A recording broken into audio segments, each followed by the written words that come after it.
ओझर येथील विघ्नेश्वर गणेश हा अष्टविनायकांमधील 7वा गणपती समजला जातो. विघ्नेश्वर गणपती हा पुण्याजवळ असलेल्या एका हेमवती राज्याच्या म्हणजेच पौराणिक कथांनुसार हेमवती राज्याचा राजा अभिनंदन याच्या यज्ञाच्या वेळच्या कथेशी संबंधित आहे. ती कथा आपण आज जाणून घेणार आहोत.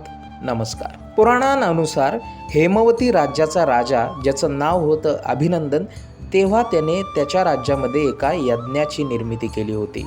तो यज्ञ चालू असताना अनावधानाने त्याच्याकडून इंद्राला नैवेद्य देण्याचं राहून गेलं आणि ह्याच गोष्टीचा इंद्रादेवाला मनस्वी राग आला आणि त्याने ह्या यज्ञामध्ये खंड पाडण्याचा विडा उचलला.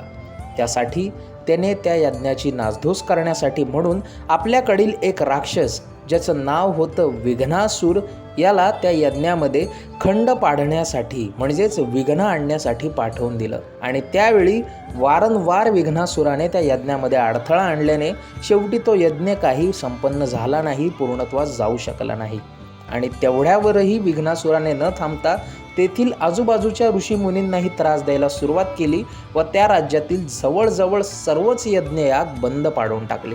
आणि म्हणून तिथल्या ऋषीमुनींनी गणरायाला आवाहन केलं, त्याला साकडं घातलं की कसंही करून आपण ह्या विघ्नासुराला थांबवावं, त्याचा निपात करावा. आणि तेथील गणेशाने सुद्धा त्यांच्या विनंतीचा स्वीकार केला व विघ्नासुराशी घनघोर युद्ध करून विघ्नासुराचा वध करून टाकला, नाश करून टाकला. आणि म्हणूनच गणपतीला तेथे विघ्नहर्ता स्वरूपात पूजलं जातं.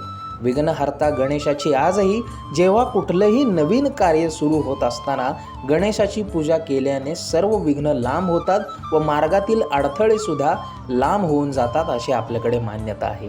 आणि म्हणूनच आजही पुण्याजवळील ओझरमध्ये विघ्नेश्वर मंदिरामधील विघ्नहर्ता आपल्या सर्व भक्तांच्या आयुष्यातील, त्यांच्या मार्गातील अडथळे आपल्या ताकदीने बाजूला करण्याचं काम करतायत.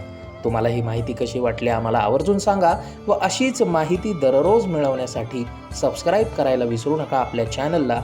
पाहत रहा. धन्यवाद. जय गणेश.